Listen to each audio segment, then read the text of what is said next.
Nevin, of course, will be joining us tomorrow for a masterclass at 7 p.m. So do join in, guys. People have lost their lives, and it has impacted all of us.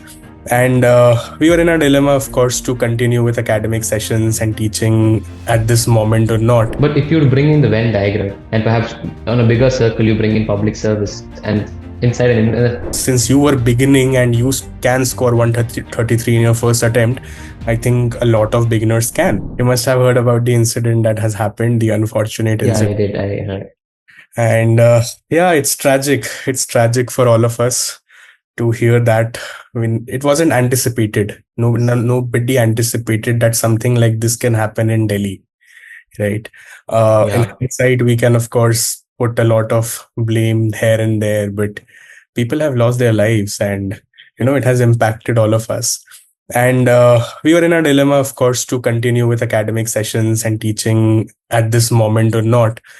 But then we realized that there are students who are sitting for mains. There are students who have been preparing, and they have a timetable. And no matter how difficult the news is, studies cannot linger on.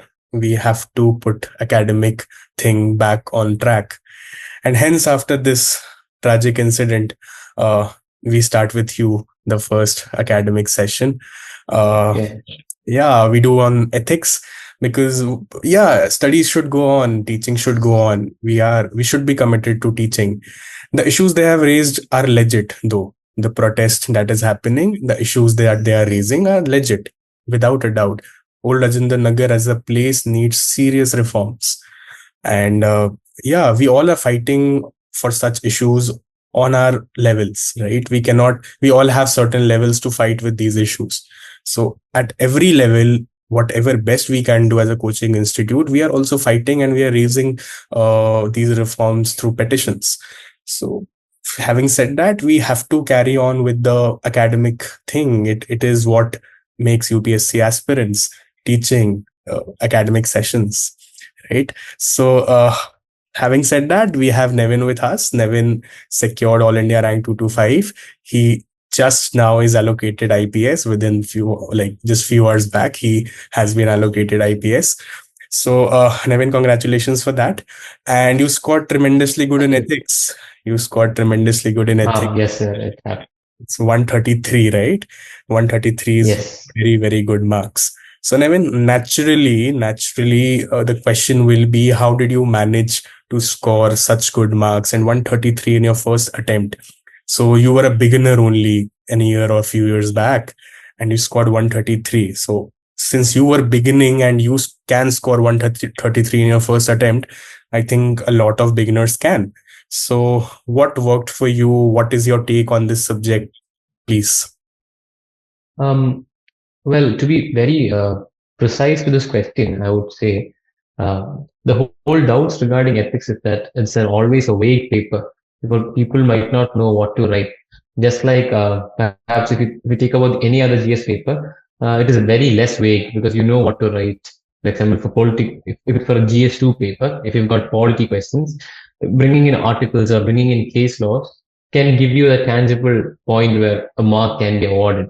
But for ethics, many people have got this doubt, which is that part where you can be non-vague or how to bring in clarity. So I started by looking into the syllabus first. And especially since it was my first attempt and I had very little time to prepare, I thought it's better to go by the answer copies. So this was what was the main source of information, and it was answer copies and toppers copy. And I remember referring to many toppers like Shruti Sharma, who had scored tremendously well in ethics in 2021. And even in 2022 also, those toppers from ethics. And what I saw in their paper was that whatever we learn in ethics, when it comes down to the question paper, in practical level of bringing the answer, it's more or less about bringing in the keywords and the language of the paper. So as long as you can bring in the language of the ethics paper, I think you're becoming more clear on your question. So I divided the questions into 4 parts, majorly. Like taking in all the pool of questions from ethics, I divided the whole paper into four types. And the first type was the theory-based questions. that would be pertaining to the syllabus that might be about attitude, aptitude, ethics, and what is the difference between morality and values. For that, you need to have the theoretical understanding of what ethics is as a paper.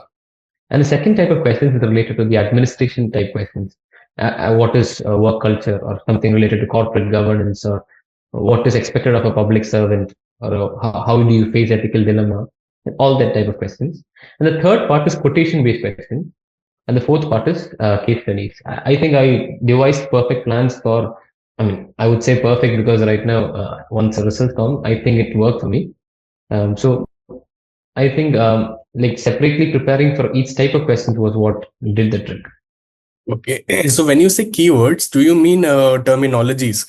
Did you had certain terminologies prepared beforehand? And did you also use the diagrams in your answers? Because these are, very trending these days, because a lot of toppers say that diagrams help them a lot, and they innovate their diagrams also, and they have certain terminologies prepared beforehand. So as a beginner, how relevant are these things? I would say very relevant, sir. For that matter, I would say with the question regarding to diagrams, I would say again, as I repeated earlier, ethics is a vague subject for many students. So bringing more schematic diagrams or Venn diagrams will bring in more clarity to your answer. It will help you explain your answer more easily or quickly. For example, if there's a question between what is the difference between public administration and public service. So if you try to write this answer in words, I think it might not be sufficing enough to explain the question. But if you bring in the Venn diagram, and perhaps on a bigger circle, you bring in public service, and inside like public administration being a subset of public service, will give your answer a much more good explanation, I would say. And similarly, if you're taking ORA committees, the triangular approach, it will explain your answer much more easy in a holistic manner. And similarly for ESG norms, environment, social, and governance models. And all these I gauged from I think I tried to take in from Topper's copy, and also I tried to come up with schematic diagrams as well. And so that does the part for diagrams. As for terminologies or keywords, I would say one simple thing that everybody can do is perhaps every day you start your morning, try reading the syllabus of the paper.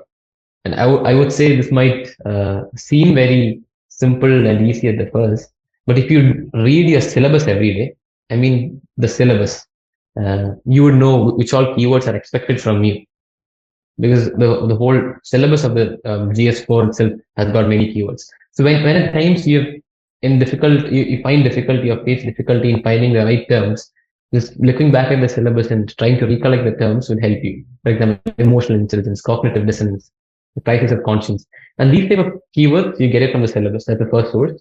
The second, again, from the topmost copy, you can find out good terms. Again, as I told, it's more of a language of the paper that matters, and you get in good keywords. And thirdly, I would say to an extent, my optionals also did help me. My optionals was political science and IR. So there were thinkers like Gandhi and Marx, and those thinkers come from a different plethora of background. And these philosophies also did help me a lot in bringing out the keywords and terminologies. So I would say, yeah, these three are the main sources that help me to bring in the keywords. Wonderful. And especially thematic diagrams and Venn diagrams that you mentioned. I think this is what is creating difference. So tomorrow, of course, you do a session with us, a masterclass on how to cover ethics. But I would request you to focus more on this area, this subset, that is diagrams and, the thematic diagrams and Venn diagrams you made to enhance your answers. I think this is what is creating the difference between, 130 plus and students who are not able to score 130 or 125 plus. So we'll be grateful if you can do that. And Nevin, of course, will be joining us tomorrow for a masterclass at 7 p.m. So do join in, guys. And Nevin has scored it. Nevin knows how to do the ethics paper, as he say, and it will be an amazing session, guys. Do tune in. Thank you, Nevin. Thank you for taking out your time. Thank you.